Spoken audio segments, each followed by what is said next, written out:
Hi, my name is Bill Rupert, and I'm a broker associate with Debbie Halliday Realtors in Southlake, Texas, and a member of the Texas Association of Realtors Technology Committee. The committee is studying mobile technology for realtors. One aspect of that is the challenge of gathering signatures when you and your clients are far apart and far from fax machines and copiers. All you've got is a laptop and a connection to the internet. The Technology Committee agrees that one of the best solutions is to use the DocuSign e-signature product. The NAR has invested in the company, and we realtors get a nice discount. Best of all, it is really easy to use, both for agents and for our clients. I really like it. I've put together this demonstration to show you how I use DocuSign in a real-world scenario. I hope this demo helps you to see how easy it is to use DocuSign and motivates you to give it a try. So here's the scenario. We have relocating clients from Virginia. They just spent a few days in the area looking at homes.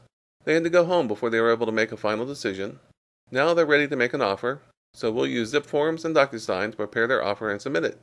All we need is our laptop and an internet connection.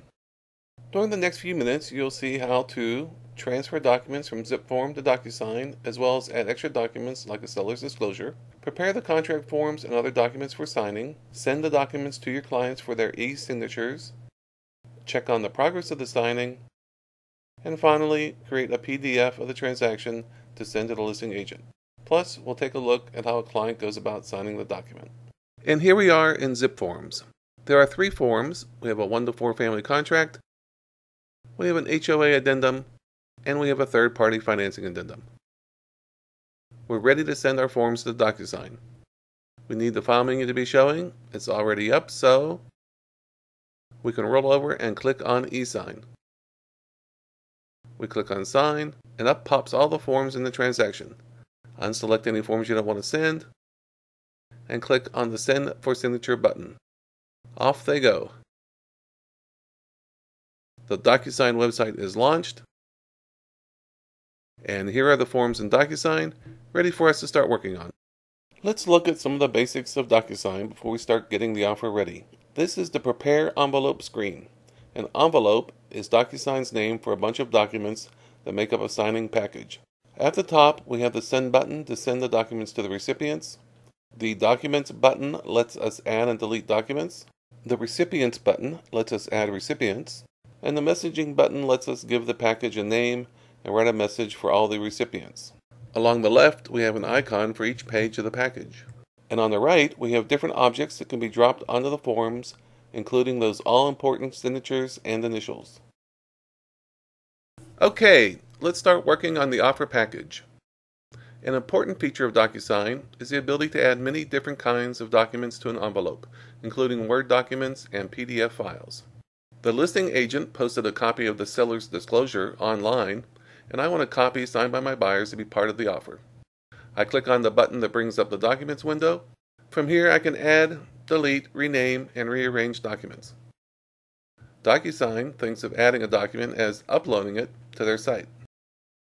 I'll click on Browse, navigate to the seller's disclosure, and add it.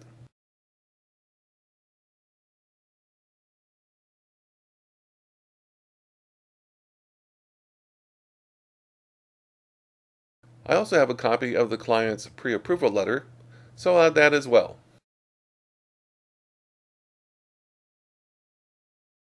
That looks good, so I'll close this window and move on to recipients. Adding recipients is very easy. Click on the button that brings up the recipients window. The window comes up ready to add a new recipient. I'll fill in the client's email address and name. Since these are fake clients, I'll use my own email address so we can see what the client receives.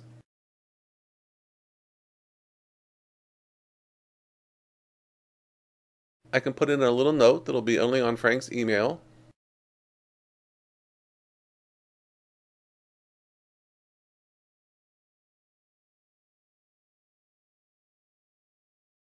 And I'll add Sally and close the window.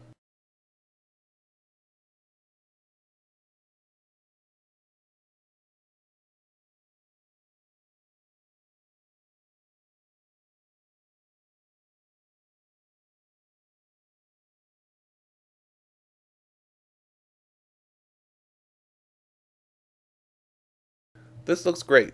On to the next step. The messaging window allows us to give our envelope a better name and write the body of the email that the recipients will receive. Click on the messaging button. Let's give our envelope a better name.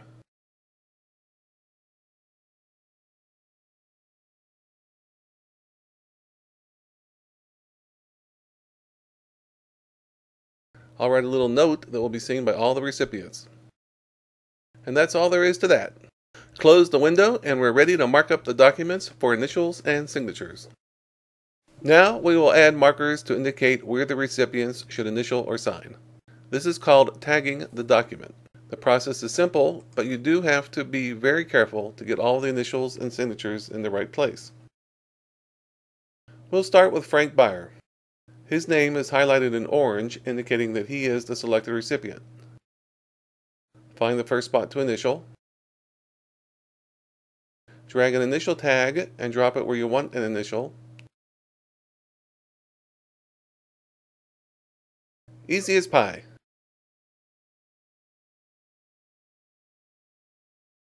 Now watching me do all the initials would be very tedious, so I'll skip ahead to the first signature. I'll drag and drop a signature tag.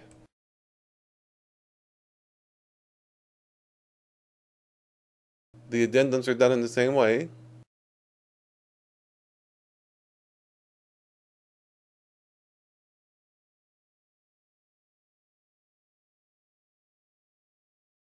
The seller's disclosure pages can be initialed in the same way.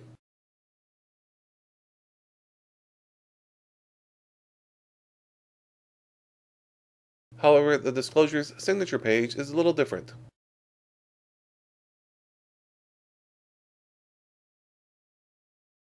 Besides the signature, we need to add a date sign tag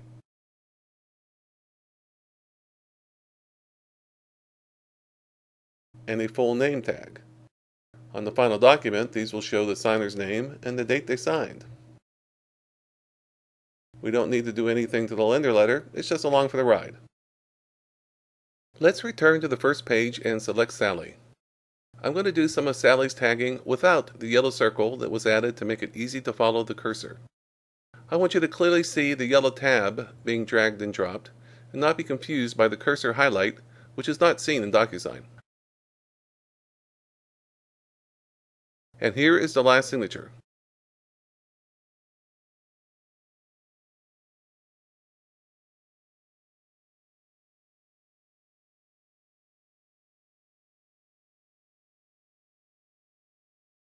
Well, that job is done. A little boring, but well worth the effort. I've carefully reviewed the package to make sure I have the right person's tags in the right places. I'm happy with the package, and I'm ready to send it to my clients. Click on the Send button, and up pops a final review window. I'm afraid that the Send button is misnamed. It should be called the Get Ready to Send button, because nothing actually gets sent until you push this Send button. I discovered that the hard way.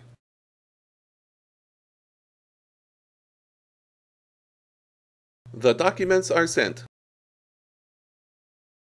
Next, we go to the console where you can review and monitor all of your envelopes. The Drafts folder is empty. Our envelope is now in the Sent folder with a status of in process. We'll come back later to see if Frank and Sally have signed yet. Now we're ready to see what the client has to do to e-sign the offer. Here's the inbox with the email from DocuSign. I'm a member of the Cindy Rupert team, so it shows as if sent by Cindy. This is Frank's email. The subject is the improved name we gave the package. Here's a message that we wrote that will be seen by everyone. And here's a special note that we wrote just for Frank. The instructions on what to do are straightforward. Let's click the review button and see what happens. The DocuSign website is launched. The client is asked to agree with certain legal provisions and is asked to adopt an electronic signature. After checking both boxes, Frank clicks on Continue. The documents are shown with a big Start button. Frank clicks the Start button and the form magically scrolls to the first initial. Frank clicks on that initial and the form scrolls down to the next one. And so on. We'll skip ahead, and here we are at the last signature on the seller's disclosure. Now you can see what the signing date and full name tags look like on the completed document. That was the last place Frank needed to sign. He can review the documents or complete the signing. He clicks on Stay and Review.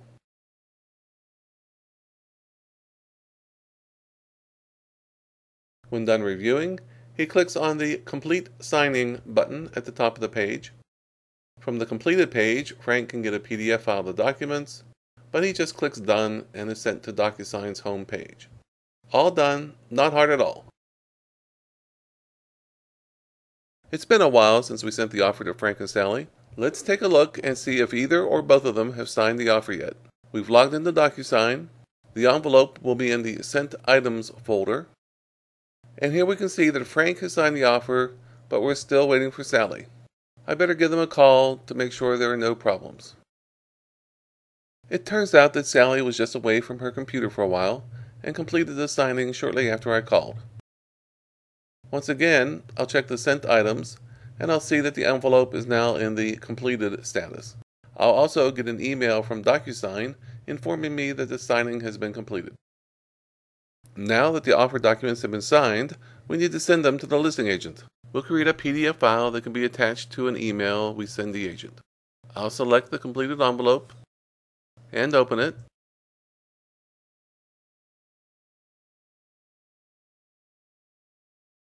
Click on the Printable Version button. We have several choices we can make. We can have a PDF file with all of the documents, or we can have any particular documents, or all of the documents as individual PDF files inside a zip file. I'll take the first option.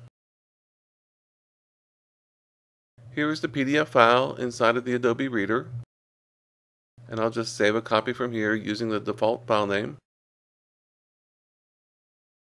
Close all the windows.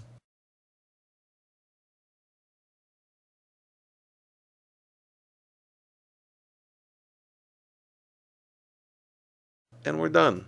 The PDF file with the electronically signed offer is ready to be sent to the listing agent.